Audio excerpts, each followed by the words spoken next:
Geography वाले आ गए हो। क्या हालचाल है सभी के। मैं अभिषेक पांडे स्वागत करता हूं आपका बहुत ही बेहतरीन सी वीडियो में, जिसमें आज मैं आपको बताने वाला हूं कि अगर मैं आपसे यह कहूं कि आपकी बोर्ड की प्रिपरेशन मात्र 6 महीने से कम के समय में अच्छी हो सकती है, तो शायद आप मुझे विश्वास नहीं करेंगे और आपके दिमाग में ऐसा भी आएगा कि मास्टर तुम्हारी बुद्धि सटिया गई है, तुम आपका बिल्कुल एकदम आफाताही वाली बातें कर देते हो कि जिसका कोई लेना देना नहीं है, कोई संपर्क नहीं है। बट ये पॉसिबल है मेरे दोस्त।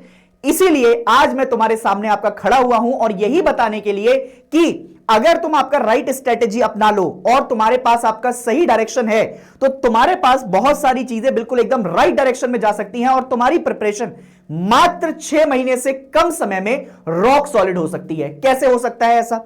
देखो, सबसे पहले अगर मैं आपका बात करूं तो तुम अभी 11th से 12th में आए हो, ठीक है। 11th से 12th में आने के बाद हुआ क्या है तुम्हारे साथ? क्योंकि 11th में, जैसे अगर मैं अपने ही सब्जेक्ट की बात करता हूं, ज्योग्राफी को ले लेते हैं, तुम्हें क्या लगा? बहुत ज्यादा टफ है चीजें, बहुत सारी ऐसी चीजें हैं जो कि आपका तुम्हें समझ में ही नहीं आई, शायद तुमने रट्टा मार के या कहीं पर आपका तुम पास भी हो गए, ठीक है।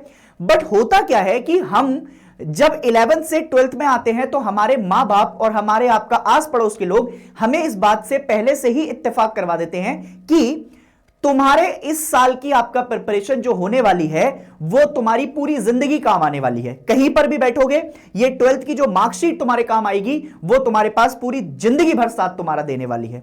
तो इसलिए तुम भी अपनी आपका कमर को कस लो और जो तुम्हारी प्रिपरेशन है उसको बिल्कुल शुरू से ही स्टार्ट कर लो। सबसे पहले पहला काम तुम्हें क्या करना होता है अपनी प्रिपरेशन को शुरू करने के लिए, कि अपनी जो करंट सिचुएशन है उसको एक्सेस कर लो। अब जैसे करंट सिचुएशन आपका क्या हो सकती है? करंट सिचुएशन ये हो सकती है कि मैं बहुत ज्यादा पढ़ने वाला हूं, मैं ऐसा इंसान हूं जो अगर 1 महीने में 2 चैप्टर भी पढ़ूंगा तो आपका शायद 6 महीने में आते आते 12-13 चैप्टर मेरे ऐसे हो जाएंगे जो बहुत ज्यादा सही हो जाएंगे। एक वो इंसान होता है जिसको ये लगता है कि अगस्त में जब आपका पीटी वगैरह आएंगे, हाफ ईयरली आएंगे, तब मैं अपनी प्रिपरेशन आपका शुरू करूंगा। एक वो इंसान होता है जो ये सोचता है कि मैं सिर्फ आपका कब पढ़ूंगा, फरवरी में पढ़ना शुरू करूंगा, जनवरी में पढ़ना शुरू करूंगा, ह्यूमैनिटीज ही तो है, पढ़ लेंगे, आपका क्या होता है। बट अगर मैं ये कह रहा हूं कि अगर ह्यूमैनिटीज ही है तो फिर वो 60% 70% से पास ही क्यों होना है, फिर 99% से पास क्यों नहीं होना है? और वो 99% से पास तुम कब हो पाओगे? वो तब हो पाओगे जब तुम प्रिपरेशन को बहुत आराम आराम से कछुए की चाल पर चलोगे और पहले से ही आपका शुरू कर लोगे। तुम, ऐसा नहीं कह रहा हूं कि मैं आपका जिन्होंने बाद में तैयारी शुरू की है वो नहीं कर सकते, बट जिन्होंने तैयारी बहुत शुरू से कर दी है, बहुत पहले से आपका अर्ली एज में ही आपका काम करने शुरू कर दिए थे, वो लोग कहीं ना कहीं डेटा के हिसाब से बहुत आगे चले गए हैं। तो उसी चीज को तुम्हें सबसे पहले क्या करना है? आइडेंटिफाई करना है कि भाई तुम्हारी करंट सिचुएशन क्या है। सबसे पहला काम क्या होता है कि जब भी कभी तुम पढ़ना शुरू करते हो तो तुम्हें अपना सिलेबस एक आपका सामने लगा लेना है, अपनी डेस्क पर या जहां पर भी तुम पढ़ते हो उस दीवार पर आपका एक सिलेबस लगवा लो। और यह बात पता होनी चाहिए कि सिलेबस में क्या आ रहा है, क्या नहीं आ रहा है, क्या मैं ज्यादा पढ़ रहा हूं, क्या मैं कम पढ़ रहा हूं, कितने क्वेश्चन करने हैं मैंने, कितने आपका मेरे पास ये मैप हो गए हैं, और साथ साथ अपनी प्रिपरेशन को एक्सेस करते हुए चलो।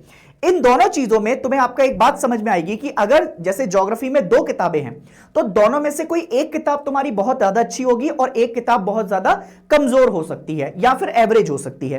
तो उन दोनों किताबों में से पहले आपका उस किताब को फोकस करो जो कि तुम्हारी कमजोर है, क्योंकि एंड में भी अगर जाकर तुम अपनी कमजोर वाली किताब को पढ़ने बैठोगे तो फिर वो एकदम से तुम्हारे ब्रेन पर प्रेशर पड़ेगा और प्रेशर में काम आपका थोड़ा सा बिगड़ता हुआ चला जाता है। तो इसलिए पहले आपका अपने आइडेंटिफाई कर लो कौन कौन सी तुम्हारी आपका चीजें स्ट्रेंथ है।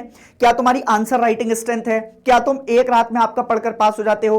क्या तुम आपका बेसिकली अच्छे मैप कर लेते हो? तो वो सारी चीजें एनालाइज करने के लिए तुम्हारे पास समय होना चाहिए। दूसरी चीज आपका मैं ये बोलूंगा कि जो तुम ऐसे गोल्स बनाते हो ना जो कि बिल्कुल एकदम हवाई फायर, कि एक रात में पूरी 12th आपका पढ़कर रखूंगा और अंत तक आपका मजे मारूंगा और फिर सब हो जाएगा, ऐसा हो नहीं सकता मेरे दोस्त। ऐसे गोल्स बनाओ जो कि बहुत ज्यादा रियलिस्टिक हो और बहुत ज्यादा अप्रोचेबल हो, क्योंकि ये क्लास तुम्हारी आपका सीयूईटी में भी तुम्हारे काम देने वाली है। अगर सीयूईटी आपका तुम पढ़ोगे तो तुम्हें अलग से सीयूईटी की तैयारी ना करनी पड़े, तो ऐसे गोल्स आपका बनाकर तैयार करो जो कि ब्रेक डाउन हो सके। वीकली गोल्स आपका तैयार करो, एक हफ्ते में चाहे भले ही 3 दिन पढ़ाई कर रहे हो, बट वो रियलिस्टिक होनी चाहिए, वो आपका अगले 12 महीने तक कांस्टेंट होनी चाहिए। तो ऐसे रियलिस्टिक गोल कब बनेंगे? जब तुम्हारे पास आपका वीकली टारगेट सेट होंगे। तीसरी चीज मैं ये बोलता हूं कि ऐसा ना हो कि जो चीज तुम्हें पसंद है, जैसे एग्जांपल के तौर पर जब हम आपका कहीं पर जाते हैं या किसी से आपका बात कर रहे होते हैं या कभी हमारी शुरू शुरू में चैट शुरू होती है तो बहुत मजा आता है उस चीज को करने में। ऐसे ही सब्जेक्ट भी होता है, जो सब्जेक्ट आपका पढ़ने में बहुत ज्यादा अच्छा लगता है हम उसी को ज्यादा टाइम देते हैं, और ये इंसान का ह्यूमन नेचर है। तुमको ऐसा नहीं करना है, तुम्हें अपने टाइम को इक्वली डिवाइड करना है, हर चीज को आपका समझते हुए जाना है, इक्वली आपका चीजों को एनालाइज करते हुए जाना है। तो सब्जेक्ट वाइज स्ट्रेटेजी आपका तुम तोड़ दो, और उस सब्जेक्ट वाइज स्ट्रेटेजी में तुम्हें क्या समझना है, तुम्हें सबसे पहले जैसे ज्योग्राफी है तो ज्योग्राफी में तुम्हें अपना फिजिकल ज्योग्राफी वाली जो आपका किताब है फंडामेंटल ऑफ ह्यूमन ज्योग्राफी, इसके अलावा मैप्स, फिर इंपॉर्टेंट रीजन, ये सारी चीजें आपका तुम्हें क्या करती हुई जानी है, कवर करती हुई जानी है। तो तुम्हारी प्लानिंग बहुत स्ट्रांग होनी चाहिए, जैसे कि तुम्हारी स्ट्रेटेजी में आपका तुम्हारा साथ होना चाहिए। तुमने देखा कि विराट कोहली है तुम्हारे पास, ठीक है, भले ही वो आपका पिछले 5-6 महीने से परफॉर्म नहीं कर रहा था, बट वो लगातार एक स्ट्रेटेजी आपका बनाकर बैठे हुए थे कि भाई जिस दिन मौका आएगा, जिस दिन बड़े आपका लेवल पे बातें होंगी। अब बड़ा लेवल तुम्हारे लिए क्या हो सकता है, तुम्हारे लेवल पर 12th क्लास, तो जब बड़े लेवल की आपका बातें आएंगी तो मैं आपका तैयारी भी वैसे ही करूंगा। तो जिस दिन आपका बड़े लेवल की बात थी उस दिन कौन खड़ा था, द किंग। तो तुम भी आपका द किंग की तरह रॉक सॉलिड खड़े हो, क्योंकि ये क्लास तुम्हारे लिए आपका क्या है, बिग स्टेज है, ठीक है। नेक्स्ट अगर मैं बात करूं तो अब तुम ऐसा होता है कि कई सारे बच्चे ऐसे होते हैं कि भैया हमसे तो नहीं हो पा रहा है, हम आपका क्या कर रहे हैं, हम तो आपके भरोसे बैठे हुए हैं कि आप हमारी नैया पार लगवा दोगे।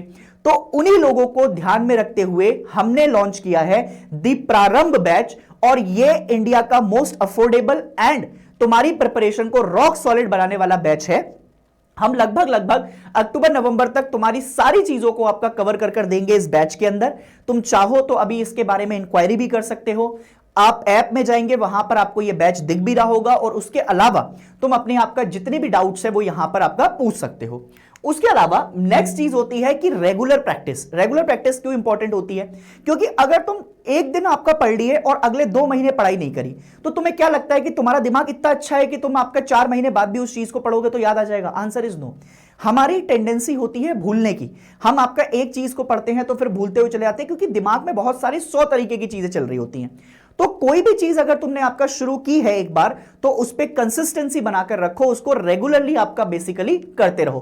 प्रोकास्टिनेशन नहीं करना है कि मैं टालता जा रहा हूं, आज करूंगा कल करूंगा, नो। अगर कोई चीज शुरू की है तो उसको आपका लगातार करते रहो। क्या कभी मेसी को तुमने ये कहते हुए देखा है कि भाई आज मैं आपका एक मैच में परफॉर्म करूंगा, अगले 3 मैच तक आपका बिल्कुल शांत बैठूंगा? Answer is no.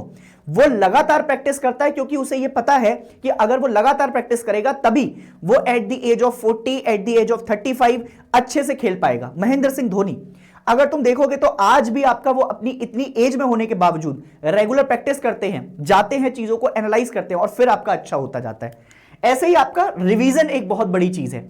अगर तुम आपका बहुत जैसे एक शॉट है, मान लो आपका हेलीकॉप्टर शॉट है, तो हेलीकॉप्टर शॉट अगर मैं आपका 4-5 साल तक ना मारूं तो उसको मारने में मुझे तकलीफ आएगी।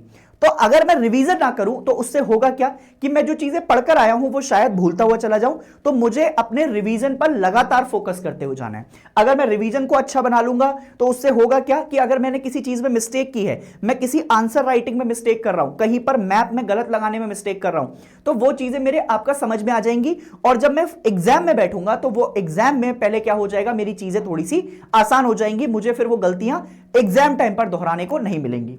ऐसे ही आपका दूसरी लास्ट इंपॉर्टेंट चीज मैं तुमसे वही बोलता हूं कि अपने टीचर्स के टच में रहना है। ऐसा कोई भी आफत नहीं मचानी है कि भाई मैं तो आपका खुद ही कर लूंगा, सब कुछ कर लूंगा।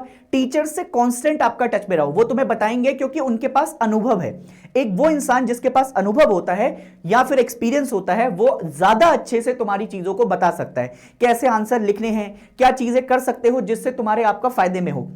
स्कूल टीचर से आपका बहुत अच्छे से बनाकर रखो, क्योंकि वो प्रैक्टिकल में तुम्हारे आपका नंबर देने वाले हैं।